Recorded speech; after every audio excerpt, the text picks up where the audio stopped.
there, folks. Welcome you all to yet another podcast of mine. I'm back, baby. Oh, yeah. God damn, that was something else getting over COVID, people. I've been gone from the channel for 4 weeks or something. OMG. But we'll get to that, people. We'll get to it. It's just good to be back. And we've got loads to talk about, people. Loads. In fact, this is a Flaggins Up Saturday, people. Flaggins Up to you all. Oh, it's nice to be healthy and have one of these again, people. I'll tell you that much and no more. I have today, this afternoon, I had a really good day, actually. For those not familiar with the channel, I'll probably ramble on for a little bit at the beginning here, but I will put timecodes down in the description below so that you know where to go for all the newsy bits if you're interested in that sort of thing. But we've got loads to talk about, people. We've had State of Play and we've had the Summer Game Fest, and tomorrow is the Xbox Bethesda showcase, so we'll see what comes of that. Hopefully lots of good stuffs. So we've got loads to talk about today, people. Loads. Flaggins up to you all, people. Flaggins up. Show off the Flaggins up glass. Not done it for a while. Oh, it is so good to be back. Yeah, I mean, apologies for being away. I'll have a sip of this before we get going. You know, I'd share it with you people if I could. You know I would. So, yes, I mean, it's got to be about 4 weeks since I posted up the last video. I haven't done any recording of gameplay as yet. My plan is to do it this week. I've had a good day today. I am off next week. All of my holidays were postponed because I got ill for the first time in 18 years at my job. I had to get doctor's notes, people.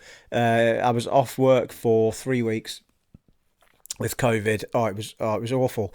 For those people who maybe haven't suffered it and wonder what the symptoms kind of progress to, or I'm sure it's different for each variant. Now, I never actually tested for COVID, but there was no doubt in everyone's mind that it was COVID, because I was just flat out ill, and I thought, well, the last thing I want to do is go finding a test or anything. I'm just going to be, I'll just try and get better. And the first week was rough, but I was still able to at least move about reasonably well. It was all cold and flu type symptoms at that point. Running, because the last few bits I did for the channel, I told you that I was convinced I'd picked up COVID or something similar. I think me and Aaron Brew managed to do that recording, and that was pretty much the last thing I was ever able to do. But even then, that was a struggle. I said to him that night that I wasn't feeling up to it, but we did do it. So if it felt I was a little bit off in those co-op, but I enjoyed them, but I was just not feeling good at all. I think I'd been sleeping on the couch pretty much all day before I recorded those last Elden Ring episodes that we did on co-op, and I managed to do one episode after that where I finally respec my character on Elden Ring. That video is there. I just need to piece it together, render it, and fire it up to you guys so you can see it. And I have every intention of recording more Elden Ring. And I also, let me know in the comments below, because Pillars of Eternity, Deadfire, is it? The second one. I've got that on Gamescast, and I also bought it on the game collection for £3, people. Just so if it comes off of Game Pass, I'll be able to play it. But actually, now that I think about it, it'll probably be on Game Pass forever. Anyway, because I think it's one of Microsoft Studios. But if I ever decide not to have Game Pass for a while, at least I've still got the game. However, it was something I had started to record, and then obviously wasn't well. And I was actually quite enjoying it. It was a bit of a mind fook, that one.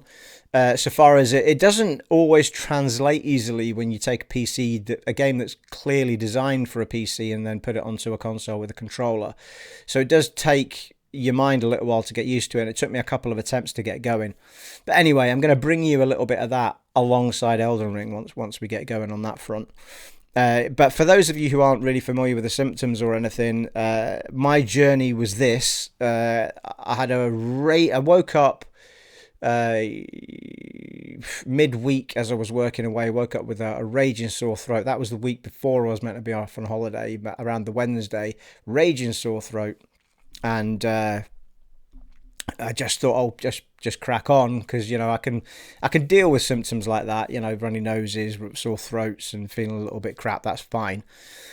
But it just got progressively worse towards a sort of flu type thing. I managed to see that week out of work. Then I was supposed to be off on holiday, but that's when it all kind of hit the fan and got worse and worse. And really, the biggest part that took me down was that the cold and flu type of symptoms, like runny nose, sore throat, coughing. Coughing became really regular, and it was more of just a tickly dry cough constantly. And then as things progressed, I ended up with really heavy breath. I mean, just intaking air started to become really difficult. And then on top of that, my lungs themselves were in pain. I can only equate it to something like when you get hit in the kidney, or, punched in the air and it winds you and you get that pain down the back. It was like that in my lungs constantly. It was just that constant aching in my lungs, which I could have kind of just rode the storm with that.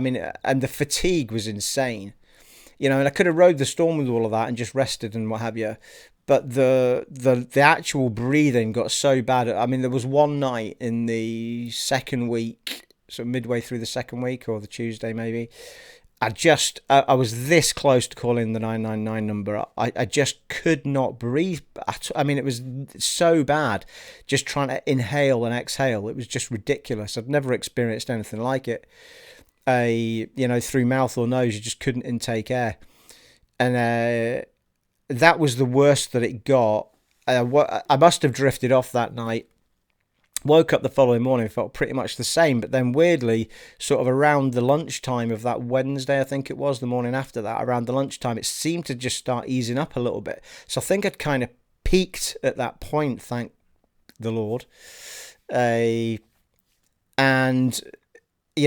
breathing eased up, but the lungs were still really painful, but at least I could breathe a bit better, and then it kind of, from that point, started easing up a bit. But Jesus, it was just awful. And the fatigue side of it was horrendous. I was sleeping so much. Even now, even though I feel like all my symptoms have gone, the fatigue part I still feel like it hits me from time to time, or some weird thing will happen. Like I was sat the other day, I got this weird drumming sensation in my ear. Like there was just bizarre, really hot, like something in my inner ear was going a bit weird. Just little things still kicking around. But other than that, this week has been great. I was back at work on Monday, had a good week of work. I got my exercise going again last Saturday.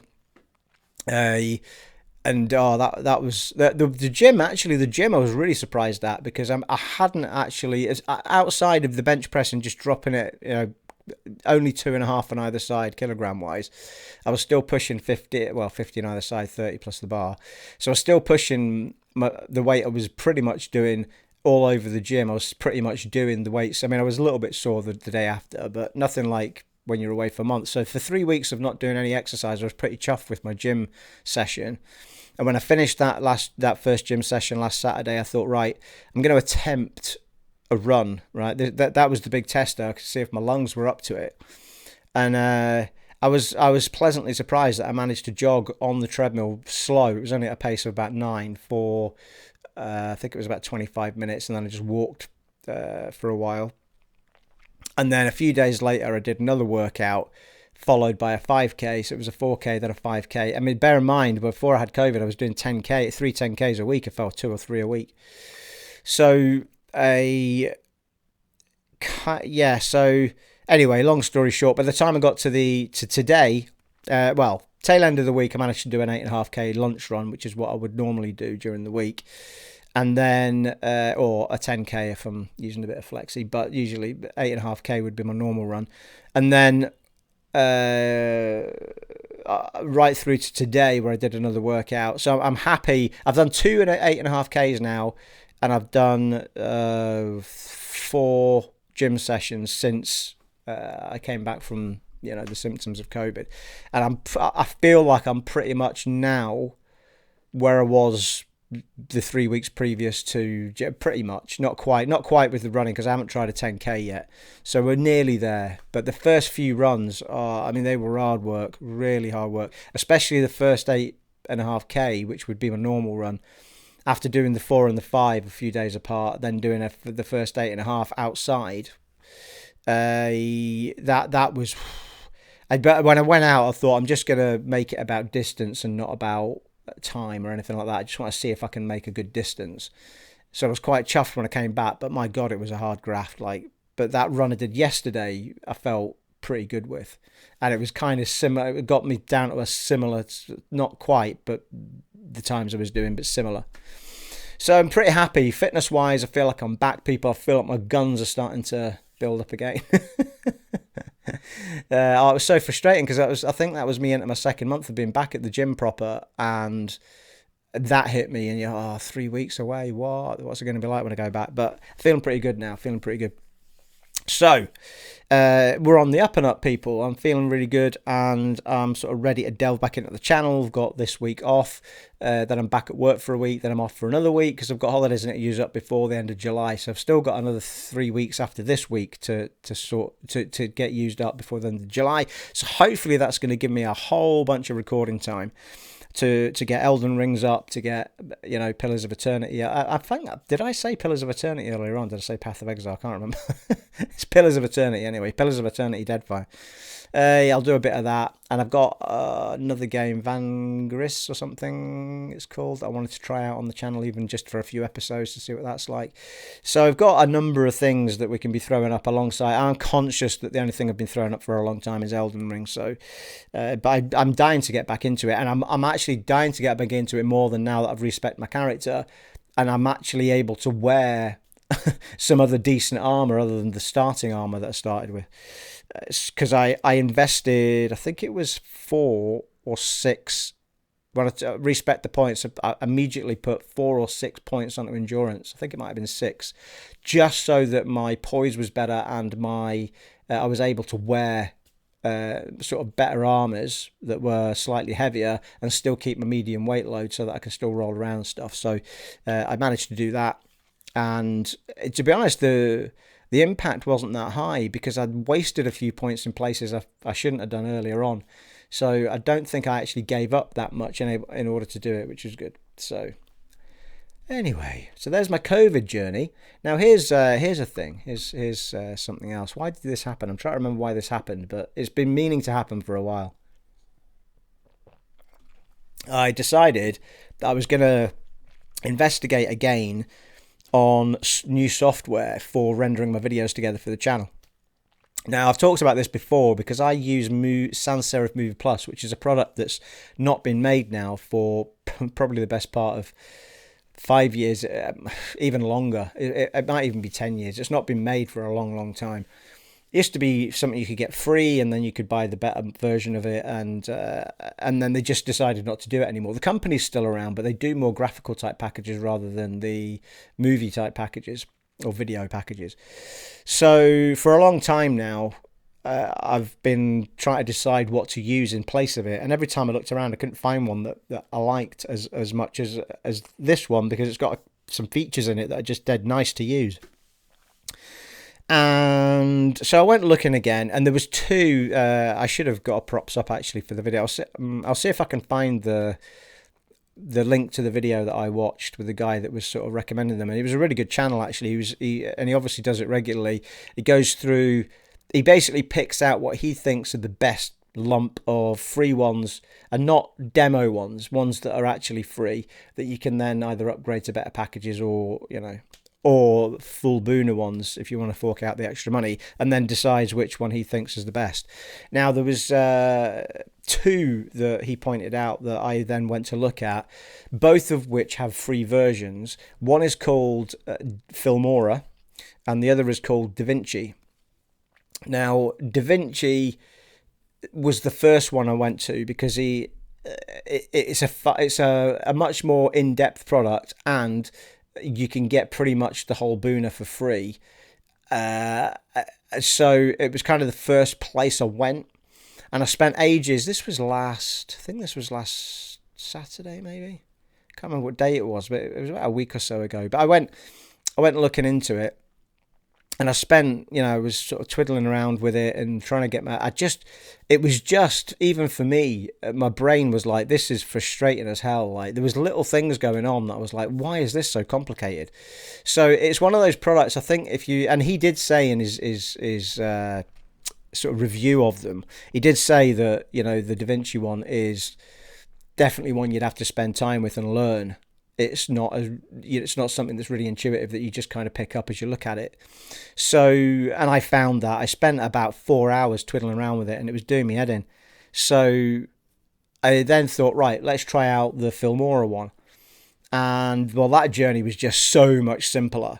I downloaded the free one, and then I think the main reason that I ended it was a little bit not true. I need to go back and watch the video again, but it felt a little bit not true what he said. He said that there was definitely a free version that you could edit you could do your videos with, but as it turned out, that was kind of true. But when you actually render the video for the free version, it puts a watermark on it, and a closing watermark as well at the end of every video that sort of puts their brand on it. So the only way to get your videos clean and the way you want them without any of that is to fork out for a license, which is fine, because if I'd liked it, I would have done it anyway. So I tested it all with watermarks, really enjoyed using the package. There was a couple of things not there, just niceties, not function, just niceties. Like when you're editing a video, you've got your video like this in a timeline, and you get a bar, like a starting bar, you can place it anywhere. And when you click play on my old software, the bar, there's a version of the bar stays where it is, and then you see the motion of the new bar sort of goes up. So you know where you started playing from. So if you want to go back and move it, you can move it without, But every other product I've looked at, the bar's there, but the minute you play, it moves and nothing stays behind. So you don't know where you were. So in Filmora, there's actually an alternative. Well, there's a different way to do it, basically. You just place a marker down. But it means putting a marker down every time you want to check where you're at, or just you can hit the marker while it's playing. So, I'll just have to get used to it. The old way of doing it with the bar staying where it was really useful when I wanted to put my clips into this, like I've done with this video, put my clips in exact points where I say, the name of a game, and then I can slice it, and that's where I'll put the gameplay in, and it'll pan in and out and stuff. So it was a really nice little feature, tiny little thing like that. Just so frustrating that it's not in any of the other products I looked at, even the ones I looked at a long time ago. However, the beauty of Filmora, it's got so many features, on top of the one I had anyway. I mean, I'm really enjoying using it now, and it's just a case of me reusing it, and then I'll get as familiar with it as I did with my old one. But the beauty of it, the guy said in his video, he said, oh, and the insane render times for Filmora is just a thing of its own. And I was like, well, it can't be that good, I thought, maybe it will shave off 10 minutes or something. Because if anyone who watches this channel will know that if I record at 60 FPS, an hour's worth of gameplay, it takes an hour and a half just to put an intro and outro on and then re-render it in the other software. It would take about an hour and a half. So that's why I always kind of keep my videos down to an hour and that sort of thing, amongst other things. But that's one of the big reasons, because otherwise it'll just take forever to render the video together before posting it up. Now, I tested re-rendering the last podcast I did without the clips, but in fact, no, I tried rendering an hour. I think the episode that I've not put up for you yet on Elden Ring was an hour and 20 minutes. And I tried rendering it. It took Filmora about 20 to 25 minutes to render it with intro and outro on it. I was like, what the shit? And I've checked everything to make sure that it's actually a better quality than the quality I was putting up. To do that, there's a lot of different qualities you can do and settings you can do in video rendering to just, it'll still look good to you guys, but there's just little ways you can, and I was going all out with it. So the beauty is that rendering things like when I record these on a Friday or a Saturday evening, I mean, this is like we're 5:30 at the minute. this is, it'll take me an hour to put it all together, edit it all together. It might take me a bit longer tonight with the new software, but actually rendering it so that I can then upload it would take another hour and a half or something. And now it takes about 20 minutes, because I tried doing the last podcast without the video clips in between, but even still at 60 FPS, and I normally put these up at 30 just to save myself some time. At 60 FPS, the last one that I recorded just to test it was 20 minutes. So that's just awesome.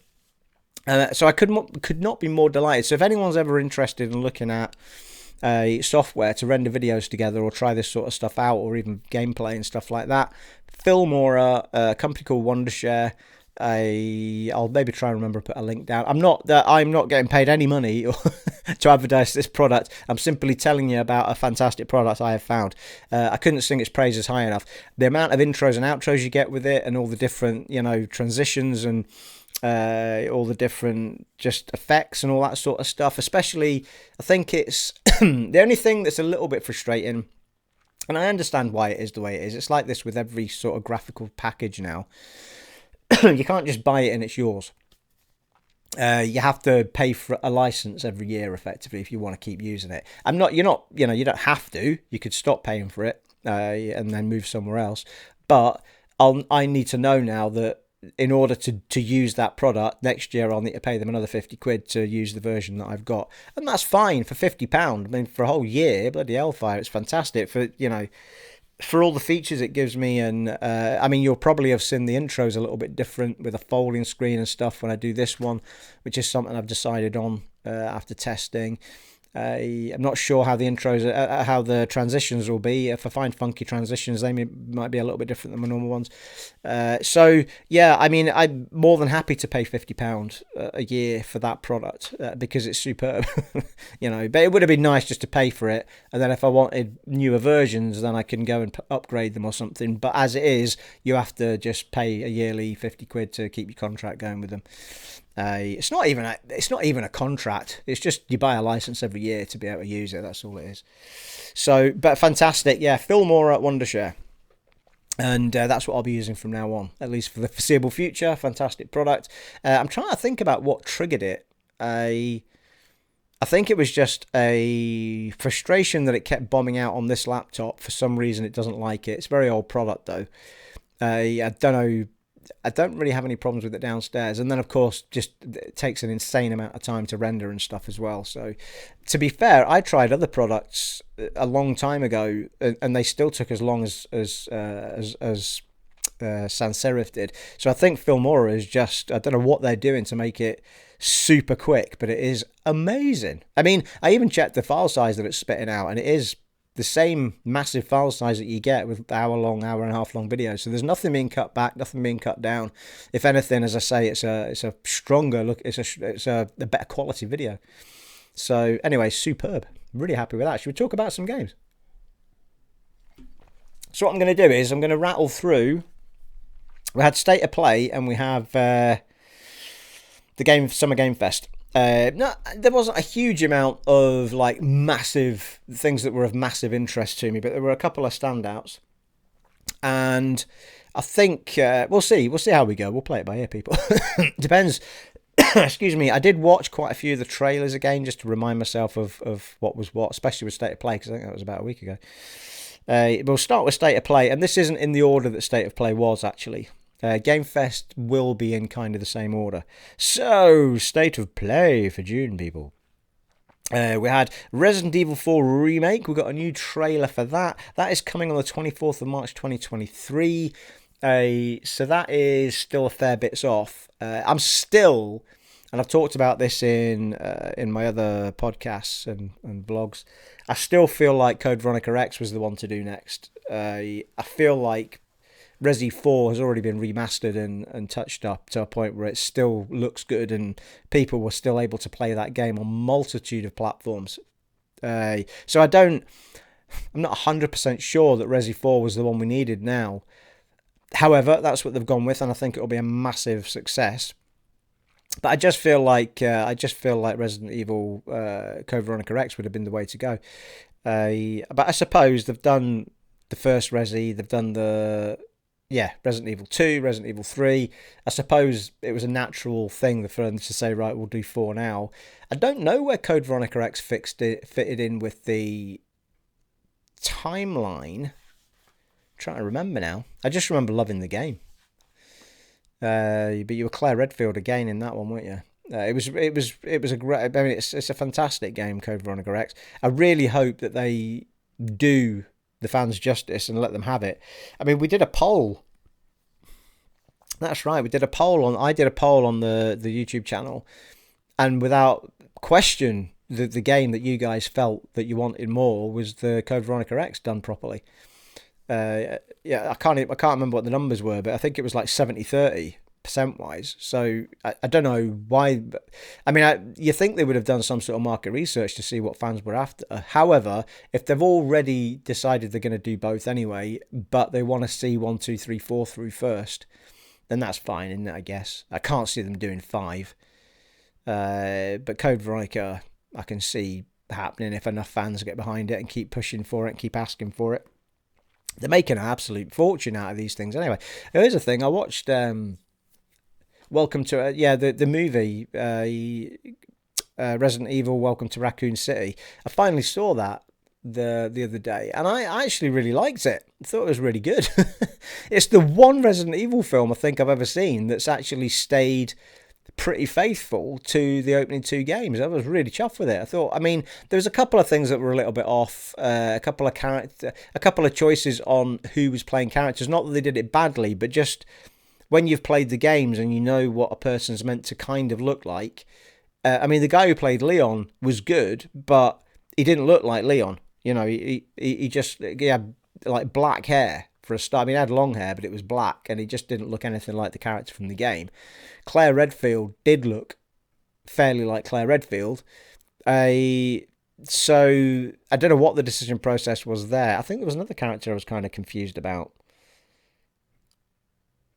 Again, she was good though, but she didn't look anything like they do in the games. But to be fair to the movie makers though, I think, and TV producers, and rightly so, I think even it's difficult because back in the day, you know, there's a lot of racism in movie industries, and and I think a lot of it was unintentional at the same time, and worry for people won't, you know, we won't get the audiences in if this person's not, bog standard average white person.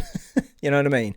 So I think we know now that there's a lot of equality coming into games and movies and TV shows and all sorts of entertainment, and rightly so that we have a broad spectrum of different kinds of people, and that's what I think they're trying to do in everything. So I think I just kind of accepted that and just moved on, you know. And you don't need it to be, you know, you don't need the people on screen to be looking exactly like them, I guess. And I guess somebody who's never played a Resident Evil game isn't going to care what somebody looks like in the movie. But I don't know what the right or wrong thing to do there is. If you want to, I mean, I suppose it's the same with the Uncharted game, although, to be fair, with the Uncharted movie, they've still gone with 2 white guys. But they didn't look anything like the characters from the game. Well, certainly, you know, what's his name doesn't. The guy playing oh God, I've forgotten the names now. Nathan Drake and what's his name? His partner. Anyway, he didn't look anything like him. Didn't even bother growing a moustache, did he? I've not seen it yet. I mean, it's supposed to be all right, I think, but they didn't look anything like they do in the game. So I suppose it is what it is. They'll just cast how they cast. I mean, I've grown used to the 2 people picked for The Last of Us TV show now. But the guy playing Joel, you know, I suppose he looks a little bit like Joel, but he is. I mean, he's a Latin American person, I'm sure. So, you know, he's not the white, straight up white American that Joel was in the game. But he does look, I mean, he has got a bit of Joel going about him, though. You know, that sort of gruff look. He's a Mandalorian as well, isn't he? Forgetting his name. Great actor. So anyway, that was... But I really enjoyed the movie. I thought it was really good fun. It kept the nice dark tone, kept the monsters the way they were meant to be, as I remember. Everything about it had the right mood. Umbrella felt right. Yeah, I really liked it. I mean, I'm kind of hoping there is another one. I love the girl who played Claire Redfield, but I've got a bit of old man crush on her. She was in, and I've just realised what she was in because I've just rewatched all of the Pirates of the Caribbean all the way through, and Salazar's Revenge. She's the main one of the main characters. So yeah, she pitched up at that. Anyway, if you haven't seen Welcome to Raccoon City, it's well worth a watch. I enjoyed it. It was really good because there's loads of bits in there where you go, oh, that's like the game, and that's like the game, and or the two games because it's really 1 and 2. Anyway, we digressed, people. On point 1, can you believe it? Then we've got you're not going to spend much time talking about PSVR, but Resident Evil Village is coming to PSVR 2, which will be, I think that's pretty impressive. If you're going to bring the whole game to it, that's pretty awesome. I mean, that game, because it's first person, suits it right up the street, doesn't it? It's right up the alley of PSVR, that game. Street Fighter 6 was announced. I've never been one for the fighter games, people. It's never been my thing. I think way back when we were talking the BBC computers and the Commodores and that sort of thing, when those were the sort of games that were sort of, they were all kicking around because they were kind of easy to make, side to side, punching, karate and all that sort of stuff. At that point, obviously, but, as time went on, there've never been things that I've particularly enjoyed playing. But loads of fans out there super excited about that coming out. A 6th in the Street Fighter series. I always remember Street Fighter being more of a... Because when you see Street Fighter advertised in that, although I might be wrong, like you're seeing the clip behind me, but I always remember Street Fighter game being one that I did enjoy, that was... You were actually moving along the streets and, taking enemies on and gangs and stuff. It wasn't just you're in an arena and you've got to fight one-on-one with someone else. So I could be getting a bit mixed up here. If it is a Street Fighter like the one I'm thinking of, from the one I did enjoy back in the day, then it might well be something that I give a little go at some point. Because I used to love those sort of games. They used to have awesome music in them as well, back in the 16-bit versions anyway. Good for then. So there you are. So that was announced for 2023. Didn't actually give a date, just 2023. Final Fantasy 16 is coming summer 2023, and I think it was the first time we'd seen this trailer. And what I love about this Final Fantasy game is it's gone... I'm trying to remember if there was another one that was kind of in a medieval type world. It could have, if there is, it must be one of the older ones, because 10 certainly wasn't, 10.2 wasn't. 12. 12 was... I didn't play much of it, but I think 12 was kind of that thing, kind of that mood, wasn't it? Sort of medieval times.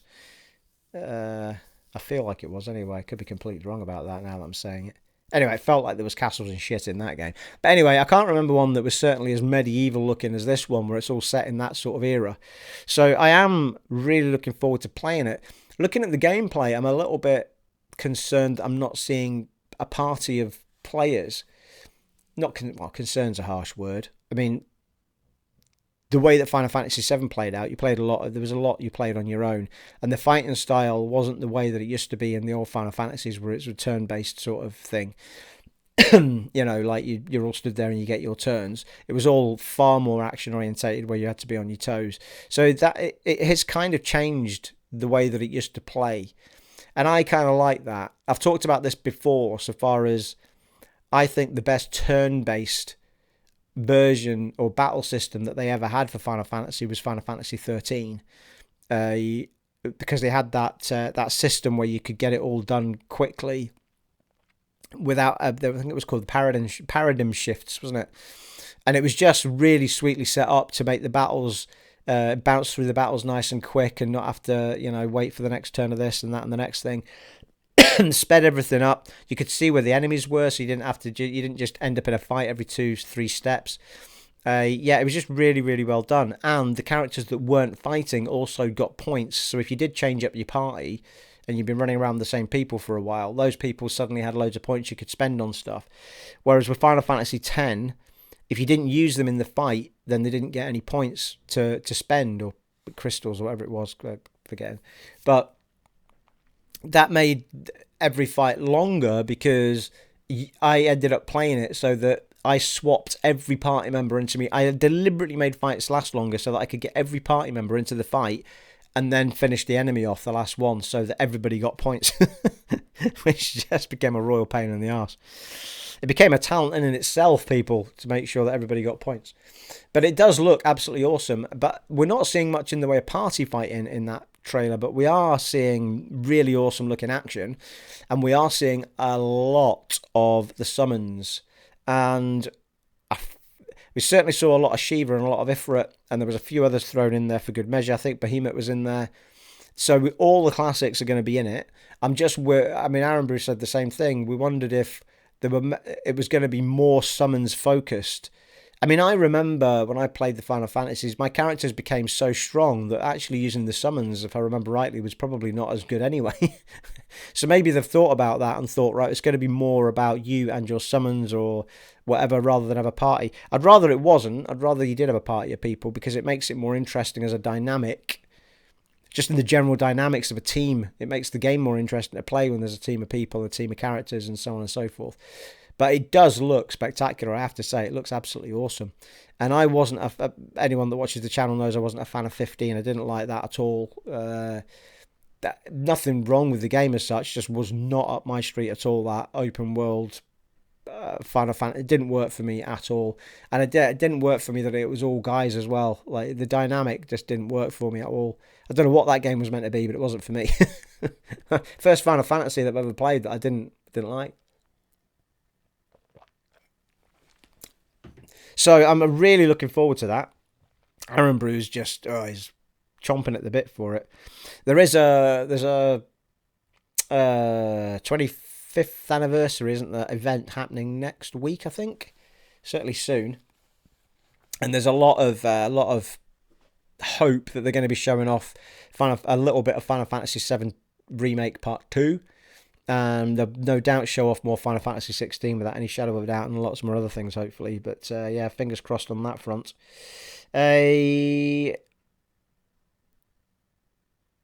God, I can't read that. I need to put my glasses on. I've had my glasses on for about 2 hours. Now that I've come to record, I can't see anything. Yeah, there's the game called Stray, which keeps getting punted about. And it's a game about a cat working its way through this sort of futuristic city. And for some reason, it looks really compelling. I'm not a man that's a fan of cats particularly, because I'm allergic to them for a start.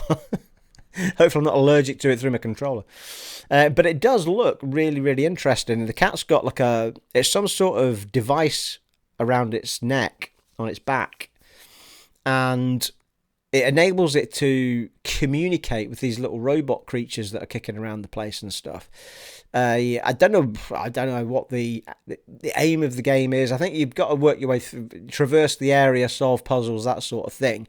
But other than that, I'm not sure in general what the overall arc of the story or anything of that sort of stuff is. But I am super interested for it. Now here's a great thing for that, because it's probably not something I would go out and buy. Certainly not for 70 quid anyway. It's coming out on the 19th of July, and it is part of PS Plus and PS Premium. So I'm pretty sure I've got PS Plus at the moment. So that being the case, I might well just give it a go, because it'll be there anyway as a game, so I'll have to pay out for it. So it's fantastic, and that's the very sort of game where these pluses and Xbox Game passes work out really, really well, because if you want to get your audience, and you know deep down that you're going to have to find some way of tempting people in without just dropping the price of the game, then that's an ideal way to get people interested in your game. So yeah, fantastic. I'm absolutely going to give it a go at some point, especially if it's on PS Plus and Premium. It may well release, I'm almost positive that game isn't just a PlayStation game. I'm almost positive it's not, but someone can tell me in the comments below if that's wrong. So it may well be that it's on Game Pass as well. I don't know, but I'm trying to think now if I don't know now that I've said that. I'm not sure if I've seen any trailers for the Xbox on it, but it could be a timed exclusive on PlayStation, of course. A Horizon Call of the Mountain is a new Horizon game coming to PSVR 2, and it's got a new protagonist called Reyes. And to be fair, obviously with it being PSVR 2, it's in first person rather than third person. But here's the thing I don't understand, and I'm sure I've seen this in other PSVR or just in general VR virtual reality games. First, what is the deal with these floaty hands? Like, why aren't there proper arms? If you watch the trailer, because I'll be showing it behind me, why is it that there's just floaty hands? Like, you'll see what I mean. Like, the minute the hand goes out like that, there's no arm attached to it. It's just his hand floating in the middle of nowhere on both of them. And I'm like, why is there not two arms attached to them? It just takes away from any reality for me. It's like, it doesn't feel like, I don't know, maybe there must be some kind of reason for it that I don't know, because I've never played, I mean, other than trying Oculus Rift at an event one time, and I didn't get to touch anything. It was just looking around a mine of some description. Someone can tell me, let me know in the comments below if you know why floaty hands are a thing in VR. I don't understand why that is. Why can we not have arms attached to them? Because then you feel like you're actually reaching out, rather than that just disconnects you from it, in my eyes, when I'm looking at that. Or is it something that only looks that way because we're looking at it on a big screen and not on, you've not got it here attached to your face, as it were, like a face hugger from Alien. Anyway, let me know in the comments below what you think. It just puts me right off, but I am going to be super interested in PSVR 2 probably in about a year or so's time, I think. I was put off with the old PSVR because it was just too many cables and too much faffing around. The PSVR 2 apparently just has one USB cable that plugs straight in, and that's it. There's only one cable to deal with. I'm sure, is it not Oculus Rift or somebody that's managed to do a wireless one? Or they are working on a wireless one where there's nothing to connect. I mean, that would just be outstanding. And then I can get, I'll get slightly more interested in it then. And then, of course, it's about the games as well. Horror's in its element in those sort of scenarios, though. What else have we got? Yes, Horizon 4. I'm going to put my glasses on, people, because I've had them on for the last 2 hours. My eyes are still fuzzy. I can't quite focus on this little tiny weeny text, people. Hello! Right. That's better. Horizon Forbidden West has a major update, people, and it is out now. It comes with a performance mode with improved visual fidelity. It comes with transmog changes to change your outfits up and make them look prettier than ever, people. I mean, that is really what we all want to do in games anyway, isn't it? Just make our characters look awesome. It's true. Even in FPS games, especially RPGs, we spend at least an hour making our character have the right colour eyes and the right eyeshadow that we're never going to see in the whole game. Anyway, I love stuff like that. I was at the top of the list of people moaning about the first Horizon game because there wasn't enough variety in the armour and the weapons and all that sort of stuff. So this is the sort of stuff that is absolutely bob on. I think that's a major boon for the game. I think it showed off in the clip, sort of changing your colours and all your armour and gear and stuff, which is pretty cool. So it doesn't matter what you've picked up, the transmog just puts a different visual on top of it. There you can reset your skills in the update as well, so you can start from scratch, rebuild your character a different way. Always love that feature, because if you get stuck in a rut, it was like that with Elden Ring. It was frustrating the hell out of me. I couldn't put any of this armour on, and then eventually I got the option to respec, and boom, it is limited. And I kind of understand why they limit it in a game, but I think I don't know where I would get the items to do it. I had one item that would let me do it, and you had to have unlocked that character that is able to do it for you. I don't know where you collect those items from in order to respec again, but it does become frustrating if you've locked yourself into a character you can't change. Because you make mistakes. We all make mistakes, put the points in the wrong places. A ultra hard difficulty has been introduced. New Game Plus replay. New Game Plus, replay the game with your end game gear on, people. That's what you want. I don't understand why New Game Plus isn't there as standard, people. Every single game in the whole world at the moment seems to launch without New Game Plus, and then you get a patch for New Game Plus later. Why? Tell me in the comments below why, because it's frustrating me, people. I'll tell you what is happening. I don't know if it's just an excuse to have another sip of beer, but my throat's killing me. I think this is 3 weeks of not speaking to anyone. Well, 4 weeks. I mean, I have, not for this length of time. I've been working this week, and I've spoken to a few people on team chats and stuff, but for this length of time speaking, My throat's struggling a bit. I've not even got to Summer Game Fest yet. How long have I been talking for? Oof, people, it's going to be a long one. It's going to be a long one. Mind you, we'll see. It'll test the, if we end up on a well over an hour podcast, we'll see just how well the old Filmora does when I'm editing it all together and rendering it. Spider-Man is coming to PC this year. We know now, and I accept it, and a lot of PlayStation fans are getting upset about it, because it's like, well, it's not an exclusive anymore, you've put it on PC. Look, you can't ignore, as a company that wants to make money, you can't ignore PC. You've got to put your games there. You've got to reach as many audiences as you can. Game developers don't want to be, they want their games to be in the hands of as many gamers as they can.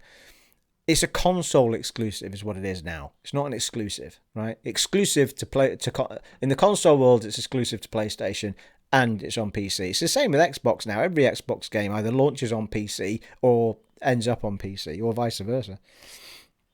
So I think it's great. And all it does is fuel and put more money in the tank for more exclusive games to be made. So there's no downside to it whatsoever. Absolutely brilliant. A Rollerdrome, skater shooter. This was an interesting one. It looks like it's done by a little indie dev company. And when it first came up, I was like, what's this about? And the minute I started to see it, the minute I watched it for about, I don't know, maybe the first 15 seconds, it immediately reminded me of a film from the 1970s, I want to say, called Rollerball. I'm sure it was called Rollerball. And it had James Caan in it and another big actor that I'm forgetting the name of. And anyone as old as me or older will remember this film, I'm sure. And it was a cracking movie. It was hardcore as well. This game's taking it a bit further, but it was literally the sport that the guys played in was a massive roller ring, and the aim of the game was to get through the hordes of people that were on the thing and get the ball into I think it was a metal, or it was a hard ball anyway, into the sort of almost like it wasn't a basketball hoop, it was in the wall. You had to get the ball into the hole in the wall. But you could basically do anything inside the ring. Like, there was literally no rules. You just batter the shit out of everyone. It was just like unbelievably violent. Really good film though. But anyway, that quite clearly where the idea for this game has come from, surely, because it's just shooting shit up on skates, isn't it? There was no, as far as I remember, the film didn't have shooting and stuff in the game, but you could be as physical with people, and you could use melee type weapons, I think, if I remember rightly. But you couldn't, But this game is just taking it a step further. But it's the same idea. But it looks really cool. It looks really fun. Eternights. Here's one for you. Here's a genre I didn't know existed, people. And a dating action game. Excuse me? The award for this year's best dating action game goes to the only one that's ever been made. Yes, apparently it's described as a dating action game. What the fuck is that all about? So a group of characters making the most of life during the apocalypse. Now, I've got to tell you, though, it looks bloody awesome. Eternights or Eternights, but I think it's Eternights. And it's very anime. Well, it is a very anime game. The action looks really mixed up. So far as there was a bit of swordplay in there and lots of other different things to do in there. You couldn't really tell what kind of game it was, but it tells us, people, it is a dating action game. So there you are. I mean, what else are you going to do as a group of young people? A group of, teenagers going into what we're going to do now that the world's ending. I know what we're going to do. I'm going to do the one thing that I've not been allowed to do just yet. I'm pretty sure that's not what the game's about. But it does look super fun and really stylistic, great music. So I'm looking forward to seeing a lot more of that. Really, really interested in that game to see what it's all about. There's a few other anime ones coming up in the Game Fest stuff that I've written down. Now then, we've got Callisto Protocol, the Callisto Protocol, which is my top of the list one here from both events.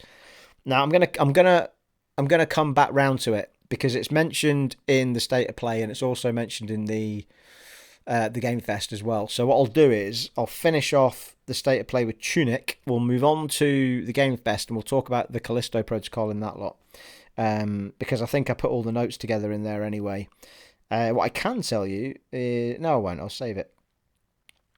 So other than the Callisto Protocol, which was my top one of that event and my top one of the Game Fest. Summer Game Fest, people. It's use the whole title, Stephen. You know what I mean?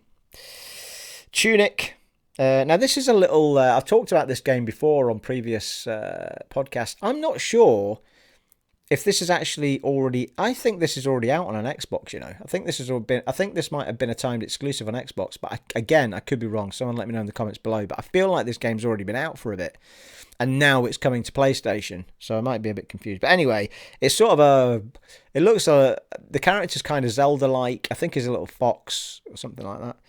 And it's a sort of little platformer where you're sort of jumping around, fighting all these enemies and sort of solving little puzzles. And it looks really, really gorgeous. Clearly a little indie game, but it's one that I need to try some of these games out. And it's really... I'm starting to get annoyed with myself that I'm not touching on more of this indie stuff. And I'll probably raise this issue again as I go through some of the Summer Game Fest stuff. But it does look really, really good fun. Let me know in the comments below if you've tried that game out, if it is on an Xbox or what have you already. And let me know what it's like. But it's coming to the PlayStation on the September the 27th. And it does look really, really cute and good fun. And I'm sure I've seen really good write-ups on it. Oh, excuse me while I fix the bottom of my trousers, people. So there you are. So that was it for State of Play, apart from the Callisto Protocol, but we will get to it. So let's move on to the Summer Game Fest notes that I have down. This is a long list, so I'm going to skip over quite a lot of these. I'll mention them, but do you know, I think I've actually because before recording this, I've actually downloaded the trailers for pretty much all of this stuff. But depending on how much I actually talk about this stuff will depend on whether I actually put the trailer up. It just depends how much I remember. I did watch a fair few of the trailers again, just to remind me, but again, I might have forgotten some of it. I like to do it that way mainly because I feel like if I've forgotten it entirely, then it couldn't have interested me that much. Therefore, is it really worth talking about? Anywho, people. Well, there you go. Street Fighter 6 was kicked up. This is in order of when it happened, actually. And again, this isn't absolutely everything that was on it. It's just sort of things that I jotted down as we went that I felt like deserved a jot down. Street Fighter 6 was shown off again with another trailer. I don't know if it was the same trailer that was on State of Play. It might have been... something tells me they might have been introducing a new character. But anyway, kicked off with Street Fighter. Then it pitched up with a unexpected Aliens game, which came right out of the blue. Excuse me, people, blimey. Which came right out of the blue. I don't know that anyone had ever mentioned this game before, but it's called Aliens Dark Descent. Had a really cool trailer. What I loved about it was that... now, this is a top-down action game. Now, whether it's a sort of top-down shooter or whether it's a top-down strategy, I'm not sure. There was nothing really to tell us that in this, but it is... It reminded me, the two... I've got two pictures up here, actually, which seem to be from that top-down perspective. And it kind of... I'm going to forget the name of it now, but it kind of reminds me of that futuristic top-down one that was just launched a number of months back on... Certainly on Xbox. It was on Xbox Game Pass for Ascent. The Ascent. Was it called The Ascent? Or something like that. Where it was this futuristic city and you were running around doing all that sort of stuff. It was a twin-stick shooter type thing. So it could be something like that. It could be a turn-based...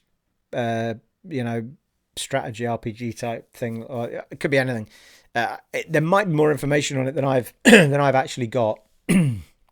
But what interested me most was that it's called Aliens Dark Descent, not Alien Dark Descent, which means they are feeding off of the James Cameron field.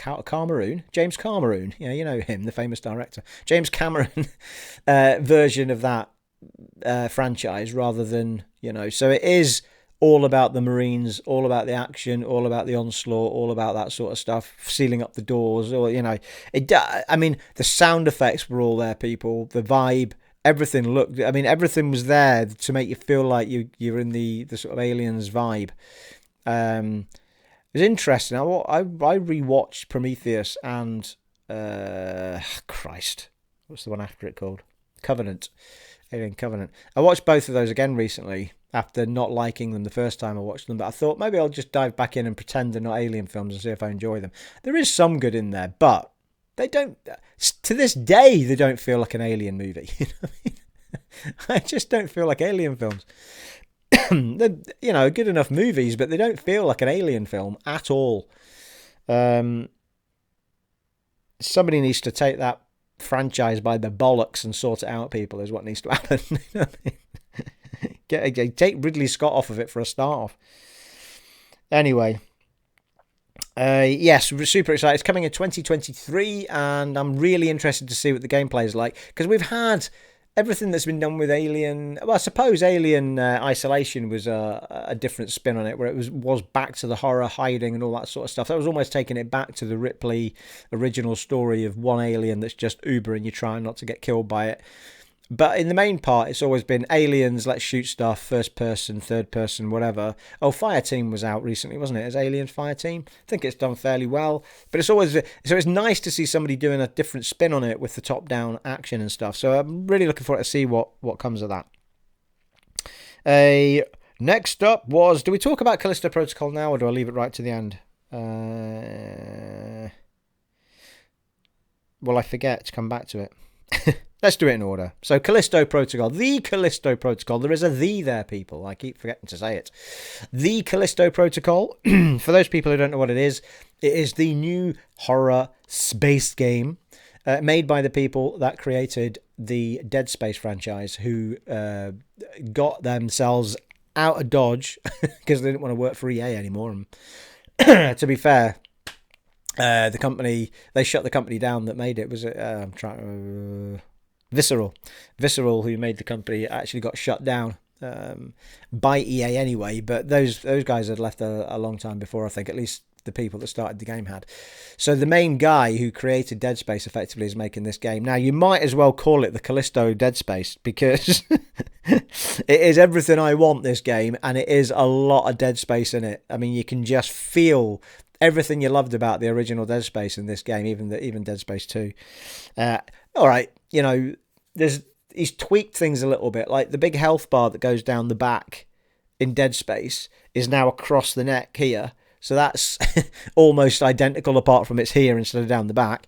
There's all sorts of, like, if you just watch the footage, the enemies are, they're not similar to Necro. They do look different to Necros, but the way they seem to be transforming out of humans into these other creatures. Seems to be. I don't know this for a fact, but that's what seems to be happening. They seem to be sliming out of pods and all sorts of things going on. But they seem to be humans infected or changed in some way. But what I did like was there was in the trailer. There's two trailers here, so we'll try and squeeze them both in while I'm talking. What I did love was in the second trailer. Certainly, you see him using a baton. I think it was an electric one as well. But he's clearly able to use melee weapons if things get up close and personal. Isaac was only ever able to swing his arms about. He never was able to pick up a melee weapon and smash someone on the head with it. So I do like the idea of that. And it feels a little bit more realistic, the way that the guy's dealing with the enemies and sort of, I think he's able to dodge at one point. I'm sure I saw him dodge, a bit like Ellie does in The Last of Us Part 2. Looks like, whether that's an animation or whether it's something you can actually hit, it looked like it was something the guy hit in order to dodge it. So it does feel a little bit more fluid like that and realistic, so far as if you were in that position, you would try and dodge. You wouldn't just get grabbed, or you'd try and hit them, dodge them. It looks fantastic. Health bar on the neck we've talked about. He was using a pistol in both clips, but and the melee we've talked about.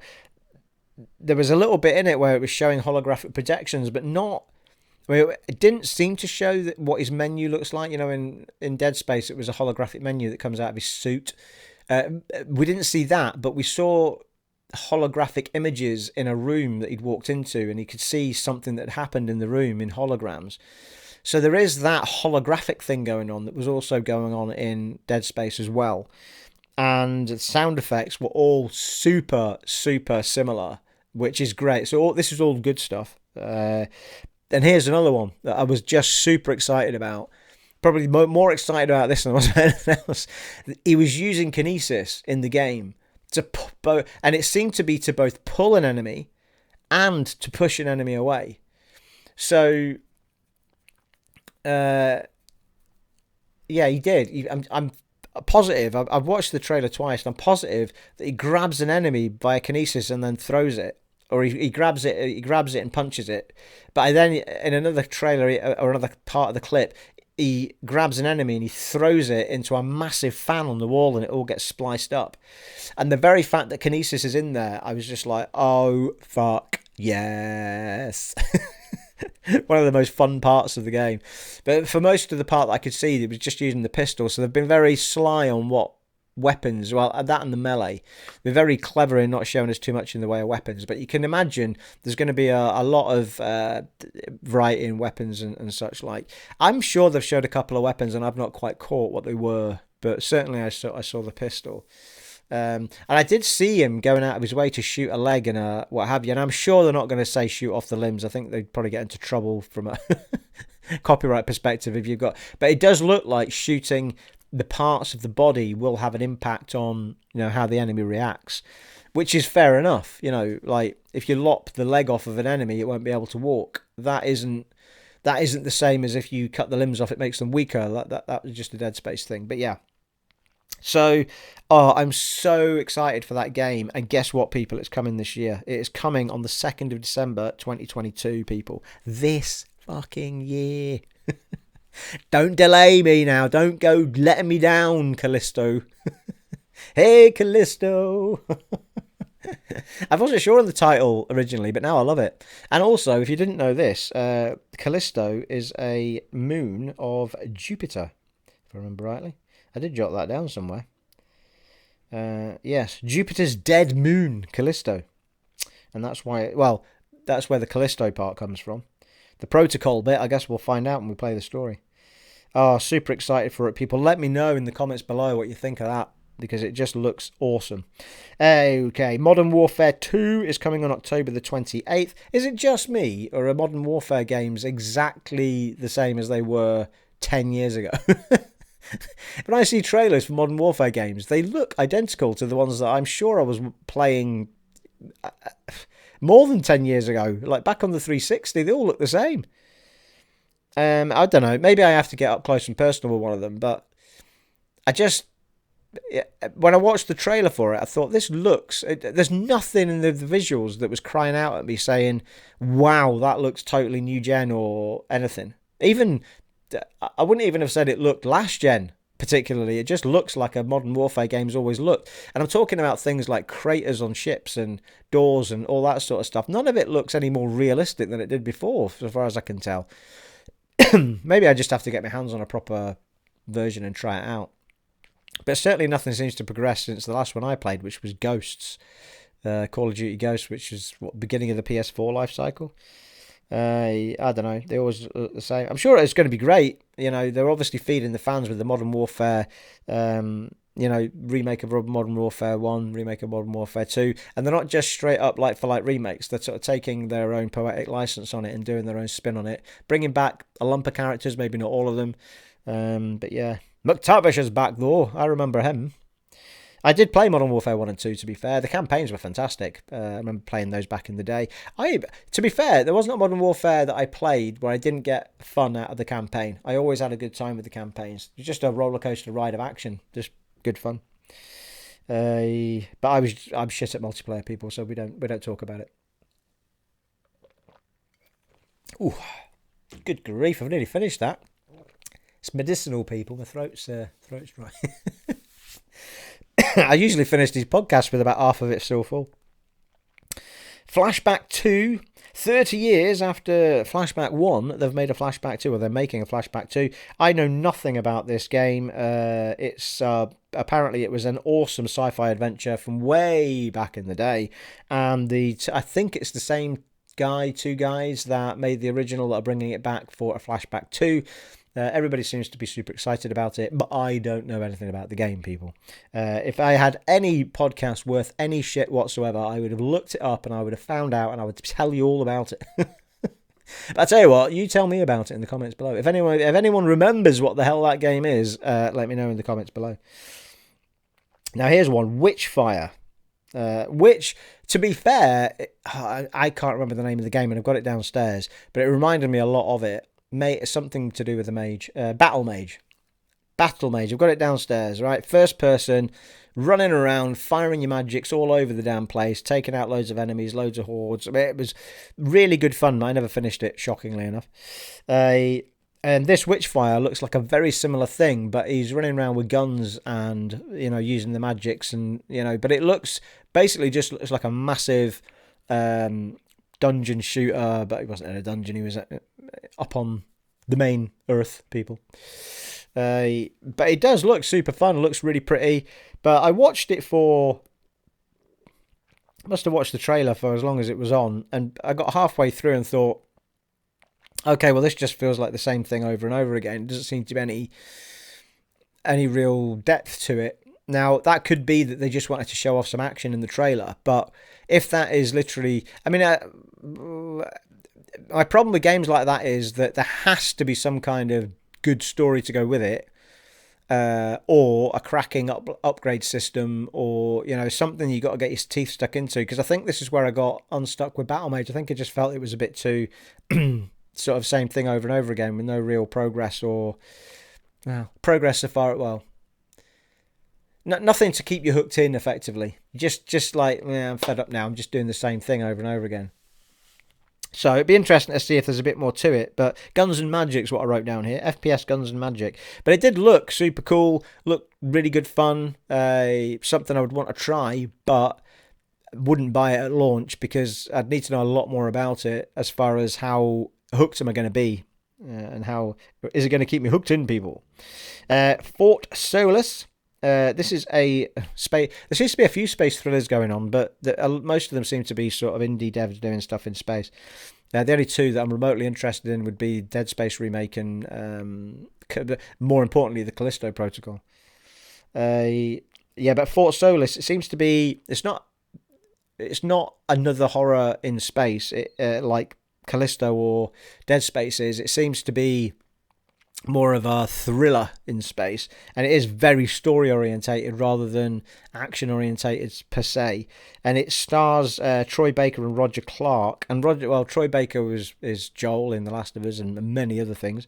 And Roger Clark is from Red Dead Redemption 2. I hadn't heard his name before. That could be shocking to some, but I hadn't heard his name before. But he's from Red Dead Redemption 2. Whether he was the main character or not, I don't know. But those two people have put their voices to this game, people. They are very, very, very excited about this game. So it'd be interesting to see what it's like. I don't know, like I tend not to play games that are just a story game. There needs to be some sort of hook so far as action and maneuverability and all that sort of stuff goes. So anyway, it'd be interesting to see how it goes. But it did look interesting, though. It did look like a story I'd want to see through. Also, the problem with a game like that is if there's no replayability to it, it can be like played it once, never going to touch it again kind of thing. But it did look super interesting, though, I have to say. A Routine. Coming to Xbox and PC Game Pass, FPS space thriller with no guns. Yeah, it was another one that looked like some spacey thing. Yeah, and there was a lot of walking around in this game, so it does look like one of those where you're just walking around discovering stuff. There's quite a few games like that, not all in space, but where you're walking around discovering, solving puzzles maybe. Don't know from the trailer what you're actually going to be doing. It did seem to lift up something that looked like it looked a bit like a gun, but it didn't. I don't think it was. I think it was some sort of scanner. So it'll be interesting to see what that game is. But it's coming to Game Pass. Again, Game Pass Day 1 is an ideal place for games like that. Find an audience.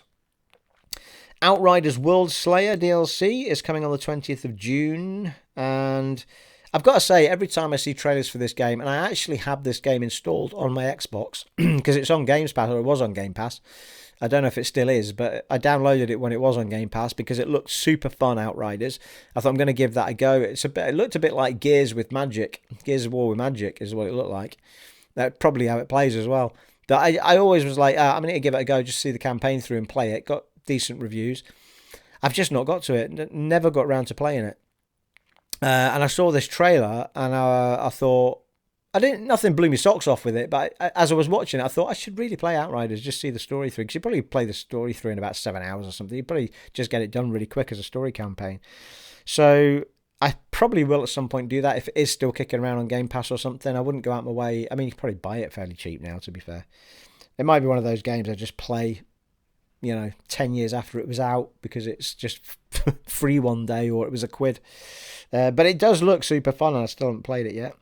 Stormgate is coming in 2023, or the beta is coming in 2023, real-time strategy game, and it is a free-to-play, people. Cannot tell from the trailer what the bloody hell this game is going to look like in the world of gameplay, because it is just a massive cutscene. Like, it annoys me with trailers, like, every trailer, unless it's literally, we're about to start making the game, here's a cutscene to get you excited. Other than that, every game should show you some form of gameplay just so you know what the game is going to look like on screen. Like, I don't understand why you even bother putting a cutscene up. Don't understand it, people. Unless it's something we're all familiar with, like Halo or Gears or something. It's just a vibe hitter, but nobody knows what the hell this game is, do they? Well, it's a real-time strategy game, Steve, but I want to know what it looks like on screen. Midnight Suns Marvel. This is the Marvel-like XCOM game, isn't it? So it's Midnight Suns, where it's all sort of a bit darker than the Marvel universe, but sort of dark side of it. And it's sort of XCOM type combat. And I'm a massive fan of XCOM. Again, XCOM 1 and 2, I've got both of them downstairs and the DLCs for them. Fantastic games. If they play anything like that, I mean, Gears Tactics was also fantastic. I really need to finish that. I was really enjoying that game. I need to get back to it. But yeah, I love those types of battle games and battle systems. So Midnight Suns, it does look interesting. Am I that bothered about going into that universe? There's some interesting characters in it, and it will be interesting, I suppose, to see that sort of strategy game with those kind of characters battling it out rather than guns and knives and blah, because they'll all have superhero powers and stuff. So I think it'll be quite cool to see a strategy game played like that. So I am every time I see a hint of a trailer of this, it gets me interested. But again, we only ever seem to see a huge amount of cutscene and not an awful lot of gameplay. So I want to see a bit more of it. But it is coming, people, on October 7th of this very year. Cuphead, The Delicious Last Course, is coming out on the June the 30th, 2022, this very year, people. I haven't played the first Cuphead. It got outstanding reviews, Cuphead. 2D platformer. Looks super fun. It's in that old sort of 30s, 40s cartoon style. Two teacups sort of battling it out against all sorts of different foes. Let me see a bit of footage in the background. Again, games that I, at some point, will probably go, you know what, I'll give that a try just for the sheer hell of it. But not a genre of game that I tend to play. Certainly not these days. It would have been back in the day when it's all you could play. But I tend not to do anything sort of 2D or that anymore. Very rare. I think what was it? Something Night that was on the Nintendo. Might have given that a go at one point, but other than that, no. There was one other. I'm trying to think what it was. Yeah, there's been a couple that I've tried. Was it Willow and the Wisps? And there was one with the boy and the paintbrushes, which was really, really good fun. I forget what that was called now. You sort of paint your way through areas and stuff. I can't remember now. There was one with the paintbrush, and there was one, I can't remember. It was one like that anyway. So I do every now and then I go, I'm going to try that, and usually it's free on Game Pass. Neon White is coming on June the 16th, and it's on Nintendo and PC only. This is an interesting one because I've never seen a game that's similar to this before, but it seems to be, you're almost shooting at stuff as you traverse this world, but as you do it, you're collecting cards. It's a card collector game, and the cards that you collect give you new moves, better moves, and all that sort of stuff. So it does look really interesting. I don't think it's a game that I would ever play, but it does put a different spin on a world traversal type game. Ideal for the Switch. I don't know if this is a genre that I've just never... I mean, I guess anything with cards I've never really got involved with anyway. But yeah, it does look really, really interesting. But I don't think it's something I'll ever play. But it does look very, very cool, very, very slick. Great music, great action, if you're into that sort of thing. June the 16th, Nintendo and PC. Here's one, Midnight Fight Express. This game, indie game, made by one guy. One guy. That's not his name. Just one bloke. Midnight Fight Express, made by one guy in Poland. I think it was Poland, they said. It's coming out on August the 23rd, and it's a top-down shooter. Well, I've got shooter, brawler, driver, because it was just all of this top-down action. It looks superb. It looks really, really good fun, and I've got it locked into my brain to say I'm going to play the shit out of that at some point, because it just looks like an absolute blast. And it has superb... Well, it had, I think it was like club music, but it's got 40 new tracks from Noise Cream. Yeah? They're top on my album list. I'll tell you that much and tell you no more. I'm sure if I've got any younger viewers out there, tell me who Noise Cream are, because I've got no idea. But the music sounded really funky, people. So it's good though, because I like seeing indie devs or devs in general, where they manage to hook in musicians to get involved with their games and stuff. I love collaborations like that. I think it's fantastic. It's a great way of getting your music out into the world as well. For people that might not hear it, you know. I mean, how many music shows are there in the world where you can actually show off your music anymore? Hardly any. Don't even have Top of the Pops anymore.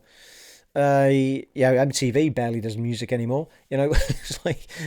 So, I mean, if you can find your way into a game and throw your tunes down in there, fantastic. But yeah, Midnight Fight Express, I mean, I'm super excited to give that a go. It looks fantastic fun. It really does. And it baffles me, makes me just want to get even more stuck into, reinstall Unreal Engine 5 and just... I did download and install Unreal Engine, and I had a good little play around with it. But at the time, I just thought, right, okay, I get the gist of it, but I'll wait until Unreal Engine 5 is kind of full booner proper, and then I'll get delved into that rather than... there's not much point in getting into Unreal Engine 4 at this point.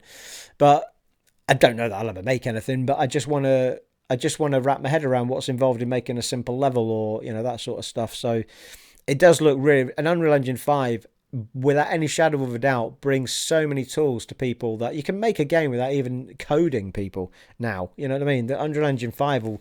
it's still hard work. There's still a lot to do, and you've still got to learn the shit out of Unreal Engine 5 and how piecing all the mechanics in the background and all the boring stuff behind all the pretty stuff works.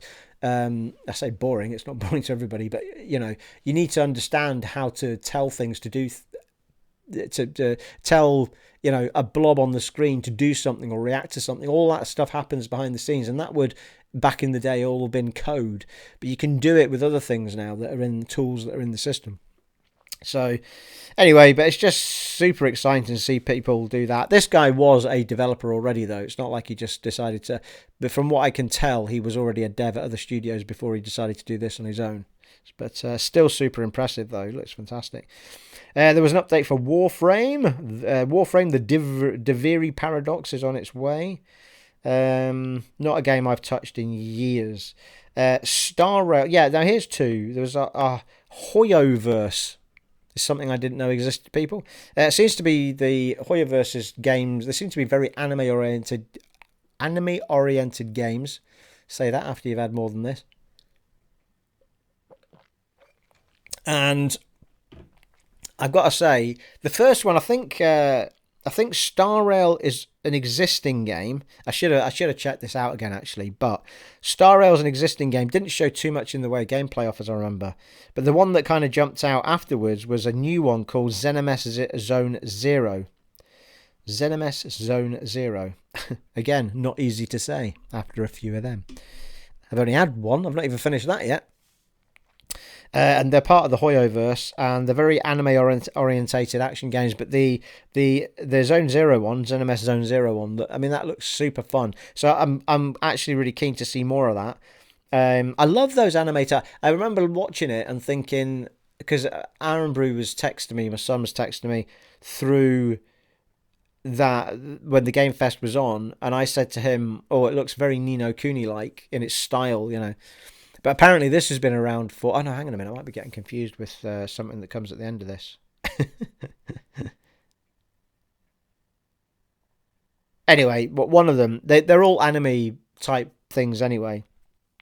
Um, but oh no, yeah, it is. It's One Piece Odyssey that you said that about. We'll get to that in a minute. But yeah, anyway, the Hoyoverse stuff looked very, very cool, very, very slick. I want to check that out. I didn't jot down actually what it was. I think where I didn't jot down what platform it was for, it was basically for all platforms and PC. So it does seem to be that all the Hoyoverse stuff is coming to all. Didn't have any dates for it. TMNT, Teenage Mutant Ninja Turtles. Turtle in a handbag. No, it wasn't turtle in a handbag. What was it? Turtle and a half shell, something like that. Turtle and a half shell. Shredder's Revenge is out on June the 16th. Super People. I've forgotten to check what that is. Do you know? I was watching the trailer for this Shredder's Revenge. I think it's a new title. I don't think it's an old game from back in the day. I think they've literally made Shredder's Revenge a game, but in the old, back in the day, cartoon Teenage Mutant Ninja Turtle style.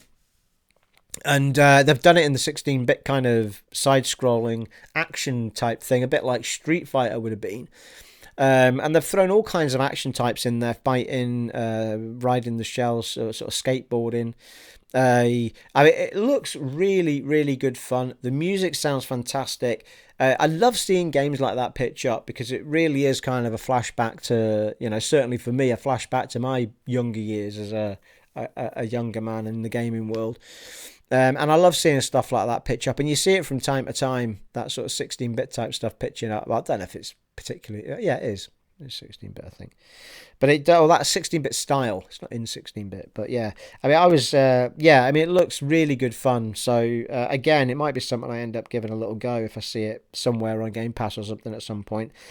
Super People, I can't remember what that was. For some reason, I hadn't indented it, so I've kind of forgotten what Super People is. We're going to slide by that one, people. Humankind, Cultures of America is a new expansion for Humankind, and Humankind is now on console and Game Pass day one. It doesn't say when it's coming out. I didn't jot it down anyway. Anyway, Humankind is coming to console, Game Pass day one. I feel like Humankind was already on PC, and now it's launching on console. Is what is happening here, and on day one it's going to be on Game Pass, and it's one of those games where you basically build up your own empire and, you know, can control the world, be a god, people, you know. Well, you're not a god, but you you get to sort of build your own cities and towns and manage your armies and all that sort of malarkey in it, I think. Well, you might be a god right now. Humankind. One Piece Odyssey from Bandai Namco is the one we were talking about earlier.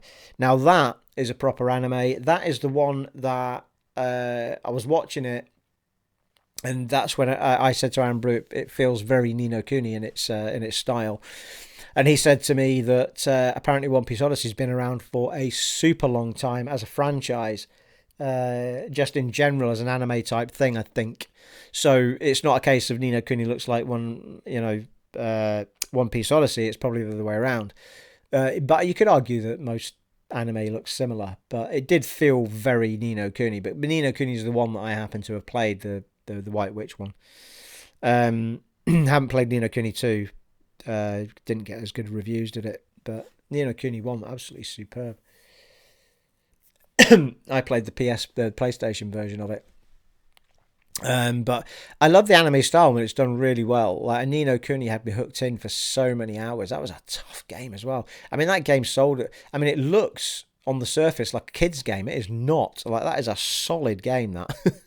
Absolutely solid. Especially the end game stuff. You have to absolutely grind it out. You get yourself proper leveled up for the end of that game. I think it's actually one of the flags that I hold high as to having finished the game, and Aaron Brew has not. I feel like he can. I'm going to check this out with him. I feel like he hasn't finished what is effectively the White Witch part at the end. I did that game to its fullest end. When it was on Nintendo, it kind of went to a point where it was the end, and then there was an expansions thing done for PS4 specifically. I think they expanded the game, and then there was an extra battle with the witch and everything at the end, and all sorts of stuff. And that's, I mean, I've actually seen that game right through. And I remember having to turn around and feck off and come back a lot later to see that game through because I just couldn't manage it. But I did do it. Yeah, it was absolutely fantastic, that game. Absolutely adored that game. So if One Piece Odyssey is anywhere near it, I'll be having a close look at that anyway. It's coming in 2022 as well, One Piece Odyssey, by the way. Here's one for you. The Samsung Gaming Hub, people, is now out. It's a television. Now, we knew it was coming. Timer one, people. Been going a while, people, haven't I? About an hour and a half. Yes, the Samsung Gaming Hub Gaming TV is now... Well, actually, I didn't say if it was out or whether it was coming, but it is on its way if it's not here already. And there you have it, people. A TV that has the Xbox Game Pass on it, and all you need is a controller. You don't even need a console anymore. You'll be able to just stream the games right through the TV and play anything that's on Game Pass that is cloud game. So, and Stadia was on it as well, and two others that I wasn't familiar with. So we now have the Game Hub, people. It has happened. It is happening. It is here. You don't even need a console or a PC anymore to play games. I know that you'll argue that you could do that with Stadia anyway, and you could do it with Game Pass anyway, but to actually bring it into the living room proper, so that the next time you buy and this will happen more and more with more and more TVs, once those apps are on them and the TV's capable of streaming them through, all you'll need is a controller and you can get going. And it's fantastic. I think it's brilliant, and I think it will bring games to so many more people that just would never have got into it. Fantastic. That's all I'm going to say, people. Samsung Gaming Hub, it's called. Gaming TV. We're near the end here, people. We're getting there. Metal Hellsinger. I've got to tell you, people, I do fancy having a bit of a crack at this. This is a game, again, it's another one of those where you're sort of running around demonic worlds, shooting and smashing and blood-drenching the whole place down. And it is basically played with metal tracks all the way through it. They're not all original, but all tracks from big metal bands in this game. And it's in the trailer showing you all these bands that are included. And the lovely part of this game is that if you make your shots on the beat of the music, you get more and more powerful. So you need to make sure that you're firing in the beats of the tunes and stuff. And I think that is a fantastic idea. Surprised we've not seen it before. If we have, we've not seen it in a bigger title like this, maybe. But yeah, it's Metal Hellsinger, it's called. Slay to the beats, the guy said in the build up to it. And the demo is available right now, apparently. So I may this week try, if I remember, and just try that out and maybe talk about it next time we have another one of these get-togethers, people. But it does look super, super fun, I have to say. Metal Hellsinger. And I have to say, I'm not someone that I listen to a lot of rock and heavy rock. Like Iron Maiden's is, probably as heavy as I'll go. But I've not got into the sort of metal. Is it just called metal? I can't remember what it's called now. Where they're singing like that all the time. But that's what this music's like, or the music they were playing was like, for the particular part we were seeing. And that was actually really good. I was right into it, so I might actually check some of that music out. Might be certain bands that I like and certain bands I don't in that frontier. Anyway, yeah, go and check the demo out, people, if you fancy a go at it. The Quarry is out on June the 10th, 2022. Oh, that was a massive mind blank on that, and I just remembered what it is. It is a similar game to the one that I've got downstairs that is called... Oh, feck, I'm going to forget the name of it. But it's the horror game where you basically have to make decisions as to what... It's like being in a horror movie. You've got to make the decisions as to... The girl from The Heroes was in it, playing the cheerleader and all that sort of stuff. And it's just one of those horrors, someone starts killing folk off and you've got to try and survive, and you're getting chased, and you've got to make a decision. Do I go left? Do I go right? Do I hide in the cupboard? But it's all decision making, button calls and stuff, and really good fun, really good ride, kind of a one-time play deal. The Quarry's a follow-up to that, I believe. so far as it's in the same place. It's not. It's a completely different place in the Quarry, probably. But it does look really, really good fun. So it's another American horror type thing, like Friday the 13th type style story where there's a killer out there after you, or a family of killers after you, and you've got to try and get away from them, survive, all that sort of stuff. Looks really good fun, I have to say. And that's out June 10th, 22. June the 10th of this. In fact, it's out then, if that's the case. What? Game Fest was 2 days ago. That can't be right. Surely they would have said out tomorrow or something. Anyway, double check the date. I've got June 10th written down. But anyway. Saints Row showed off a character creation thing. Looks super in-depth, the character creation. What we've all been waiting for, obviously, is we want to see penises and badges in character creation, people. And that's what they've given us. So... can we ask for any more? They'd even blurred it out so you couldn't even see the tackle or the badges, people. However, it does look very, very in-depth. As Aaron said, though, Cyberpunk kind of led us into that. Apparently, you can see all of that stuff in Cyberpunk as well. I haven't seen it yet, but I think if you want to see proper new-gen or last-gen tackle, people, new-gen penises, play The Order. 1886. You'll see some proper werewolf tackle in that game, people. My God, the movement on those things. Anyway, Saints Row, it looks super in-depth. For a game like that, it's made it as fun as it can, and it's giving you umpteen different ways to make your character look, and that's the sort of, so it looks like they've done a super good job with it. Warhammer 50k Darktide is coming out on September the 13th on PC and Xbox. It is a successor to Vermintide, which I have played, and it's technically really a game. I think you're meant to play it with 4 people, 1 to 4 people. It's all online. I played it by myself because I'm Billy Naymates, but because that's what I do. I play on my own. But it was still good fun to play on my own, to be fair. But you were literally in Vermintide. You were running through the sort of dark Victorian cities, and not even Victorian, but dark, ye old, 16th century Britain type, towns and stuff like that.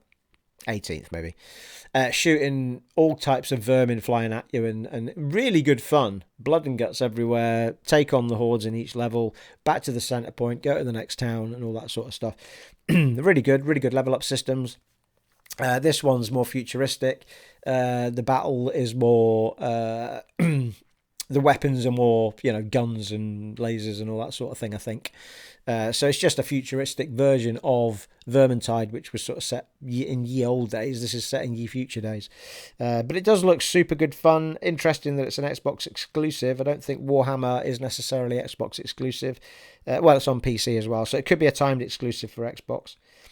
Gotham Knights is coming October the 25th. We keep seeing more and more and more of Gotham Knights. It is building up to its big launch. I am interested to see how this does. Obviously, Rocksteady did the game so well that anyone taking on that franchise from them is going to have lots of magnifying glasses on what they're doing. But from everything we've seen, it does look like it's going to be a cracking game. And to be fair, it's a Warner Brothers studio that's doing it.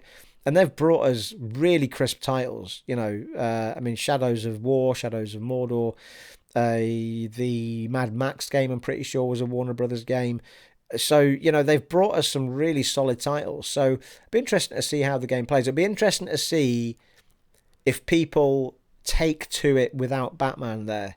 Because, we're talking about Nightwing and other characters, and Batman is he's supposedly dead in this game, whether he is actually dead or he's just, off hiding somewhere. But you see them visiting his grave and stuff. So they all think he's dead. And they've taken the mantle of protecting Gotham over from Batman. So, yeah, I think it's nice that they're doing something else in Gotham without Batman, just to try it out, give it a different spin. It's just whether or not people will take to a game without Batman in it, without the big hero in it. So, interesting though. It does look super, super nice when you look at it, I have to say. And then finally, people, Neil Druckmann came out at the very, very end with Troy Baker and Ashley Johnson as well. Eventually they came out and joined him. Talked about a few things. The Last of Us open world. multiplayer game is coming, and they are on with it. They just need a bit more time to finish it off. They're not ready to release anything yet, so far as any sort of showing as anything, really. He just said it's on the way. And this was decided that instead of putting a multiplayer aspect on The Last of Us Part 2, they were going to make a proper, full-on open world game. As far as I'm aware, it's not Neil Druckmann that's been working on it. It is the other people that have all been invested. Well, they've got their history was in all of the Uncharted and all that sort of stuff. So there is a vast amount of knowledge building this game. Neil Druckmann is working on a new title. He is still doing his day job. He won't share what that is yet. I've got a sneaky suspicion that The Last of Us Part 3 is going to happen. Got to happen, in my opinion. I don't think we can leave Ellie where she was at the end of that game and not see her story through a bit more. If the first film's about love and the second film's about hate, the third film can be about a magnitude of things, I suppose.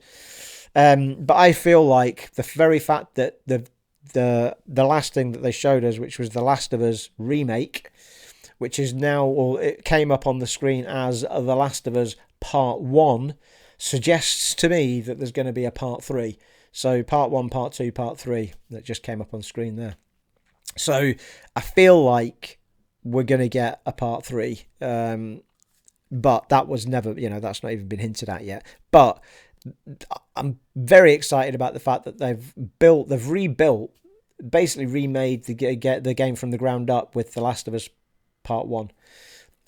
Using the engine and all the facilities they had to make The Last of Us Part 2. So they've rebuilt the first game without any limitations technically that they had back in the day. And it does look like it's going to be super nice, people. Super nice. I'll tell you though, there's several versions of it apparently going from £70 to £100. I don't think I'm ready to fork out £70, even for my favourite game of all time, on a remake. I may well wait until the price drops on it, which will be a while, but I don't know, maybe. It depends on the month, but £70 for a game that isn't a new game is a bit harsh. I think maybe they could have done it for a 50, even if it was just 50 or 40 would have been acceptable, I think. It's technically not a new title, so it's a little bit harsh to be asking people to fork out £70 for a game that most of us have already seen through. I would have platinumed the game if it wasn't for the multiplayer. I've got every trophy in that game apart from the multiplayer trophies. I think I've got a couple of them, but all of them. So I've played that game. There was nothing left to play for apart from multiplayer stuff that I didn't want to do. So I don't think I'm in a place where I want to spend £70 to do it all over again. I might just hold off, 2 years down the line. Oh, I didn't tell you what the date was, did I? It is coming out, people, on The Last of Us Part 1 is coming out on October the 2nd this very year, people. 2022, October the 2nd. So there you go. So I don't know. Maybe I'll ask for someone to dip into a present for me or something like that. I could see that through before the Callisto Protocol comes out. I nearly said Calypso Protocol, but that's a whole other story. The Calypso Protocol. Hey, Calypso. Well, there you are, people. We made it. And I think I've been talking for a bloody long time. Holy shit. I think we're kicking on the best part of 2 hours, people. An hour and 45 or something. Anyway, there you are. I thoroughly enjoyed that. There was a lot to get through. To be fair, I had another list, which was all of the stuff that I'd picked up in news before State of Play happened, and then Game Fest, obviously. So I had plenty more that we could have talked about, but I think I've talked long enough, people. It's thirsty work. Look how much is left. There's hardly anything in it. Oh, Flaggers up to you all. Fantastic. Well, there you are, folks. It's wonderful to be back. I'm going to take these off so you can at least see me without my glasses on for a little bit. Absolutely wonderful being back. Wonderful to feel healthy again. My heart goes out to all of those people that ended up in hospital on ventilators because, my God, I was so close to calling the hospital one day. But I'm happy. Life dealt me a nice hand and I came out the other side of it without needing any of that care. But it's just nice to be healthy again, nice to be back again, nice to be looking forward to playing some more Elden Ring for you guys. Lovely to do this. Lovely to have all of that news come out just before I was ready to come back and do a podcast for you. And Tomorrow we've got the Xbox and Bethesda game, Bethesda showcase, Xbox and Bethesda showcase, which is probably going to be an hour or so long. So whatever spins out the tail end of that, if anything spins out the arse end of that thing that's really, really exciting, I'll either do, because I'm on holiday, I'll either do another one of these during the week, or we'll do another one next week. We'll see how it goes, people. But there you are for this time, for this week, and for this podcast, people. I have said all that I need to say. There you go, folks. It has been an honour and a privilege serving for you in this podcast of mine, and I shall catch you all in the next one, folks. Take it easy. Bye.